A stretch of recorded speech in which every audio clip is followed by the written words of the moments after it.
garoonka diyaaradaha ee magaalada Buuhoodle waxaa maanta soo caga dhigatay diyaarad sida shixnad daawo ah oo ka timid dawladda federaalka ee Soomaaliya waxaana diyaaradan hogaaminayay oo la socday waqti ka socda dawladda federaalka oo Soomaaliya oo kamid ah xildhibaano ka soo jeeda gobolada Sool Sanaag iyo Cayn oo kamid ahaa xildhibaan Axmed Jaamac Jangeli xildhibaan Sharmaake Garaas Salmaan Buraale iyo waliba xildhibaan Igraan dhamaantoodna waxaa waqtigan ku soo dhaweeyay Buuhoodle golaha sare dhaqanka ee gobolada Sool Sanaag iyo Cayn golaha deegaanka cuqaasha gudida abaaraha bahda caafimaadka iyo guud ahaan bulshada ku dhaqan Buuhoodle ugu horeen isagoo halka waxa ka hadlay Axmed Jaamac Jangeli ogolaalka isagoo waxa ka hadlay xildhibaan Axmed Jaamac Jangeli iyo xildhibaanada kale waqtigan la socday waxayna ka warbixiyeen deeqdan daawada ay ka soo qaadeen magaalada Muqdisho bismillah walhamdulillah wassalatu ala sayyidina Muhammadin wa ala alihi wa sahbihi wa sallam ismada iyo istisharafta isugu timi garoonka aad iyo aad baan waxaan ku salaamaynaa salaamta islaamka السلام عليكم ورحمة الله وبركاته waxaan idinka wadnaa runtii salaan madaxweynaha jamhuuriyadda maxamed cabdullaahi farmaajo speakerka maxamed cismaan jawaali ra'iisul wasaare xasan cali khayr wasiirkeennii cabdiraxmaan maxamed cabdixaashi iyo dhammaan xildhibaanadeennii deegaanka way idin soo salaamayeen waxaa runtii ay aad uga xumaayeen dhibaatada abaartu keentay hadda shuban biyoodku uu ku soo biiray intii dhimatayna ilaahay naxariistii janno ha siiyo inta xanuunsanaysana ilaahay degdeg ha u shaafiyo caafimaadta ama ha siiyo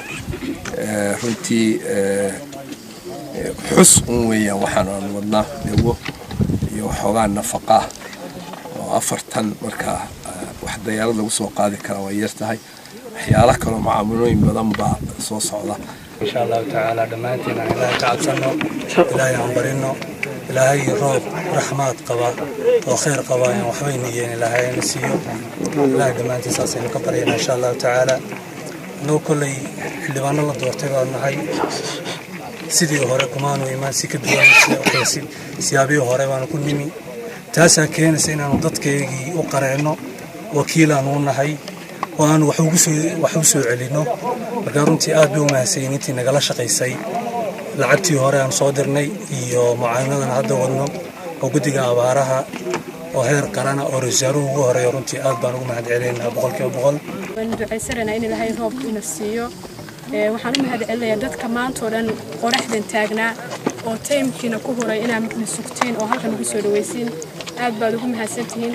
anaguna waa deegaankeenii iyo meeshaan u dhalanay habeen iyo maalin waa inaga fakarnaa insha Allah waxaan rajaan doonaa sidan ka fudud inaan inigu iman doono anagoo dhulka marayna aan heli doono insha Allah sidoo kale isnaalka waxa ka hadlay gudoomiyaha golaha deegaanka Buuhoodle Cabdifanax Cali Cawil gudoomiyaha gudida abaaraha ee Buuhoodle Caaqil Cabdullaahi Xasan Qabi Shildaan Sheekh Cismaan Cali iyo maamulka garoonka diyaaradaha ee Buuhoodle dhamaantood madaxweynaha dawladda Soomaaliya ra'iisul wasaaraha iyo gudoomiyaha baarlamaanka iyo dhammaan dawladda federaalka ayaan mahad u celinaynaa markii masiibada xanuunku ay soo haleeshay baaqi aan u dirnay sida dhagaha nugul ee ay dugdaba deeqdu ay noo soo gaarsiisay aad iyo aad baan ugu mahad celinaynaa waxaan kaloo u mahad celinaynaa wasiirka Sool Sanaag iyo Cayn maxamed cabdiraxmaan maxamed cabdixaashi iyo wasiirka Maryan Qaasin waxa la yaabay iskuul meel lama wada joogo warna isku ma seeganeen oo runtii dadaal badan u gashay dawadan soo gaarsiinta gobolkan guddiga nimanka inoo keenay waan u mahad celinaynaa sidii loo doortay u shaqaynayaan inay ka kordhiyaanna waa jecelahay waana u mahad celinaynaa odayaasha iyo madaxda iyo madaxweynaha soo faray fariinta waan u mahad celinaynaa waxaana loo sheegaynaa markii la doortay sidaan midicdaysu taaganay inaan u taagannahay isagana ilaahay waxaan ka baryaynaa sidaan ugu faraxnay inuu nooga farxiyo wax noogu qabto dawladda federaalka iyo hay'adaha deeqaha bixiya ummadda Soomaaliyeed intaba waxaan uga mahad celinaynaa waxaan ugu baaqaynaa in ay ka soo jawaabaan codsiyadayada dadkana ay dib u soo eegaan waxaanu halkan isku soo baxnay airportkii gobolka Cayn Buuhoodle adduunka waxaanu ogeysiinaynaa beerdhaweyta hadalla yaryar baa la soo geliyey eerboorka iyagu waa furan yahay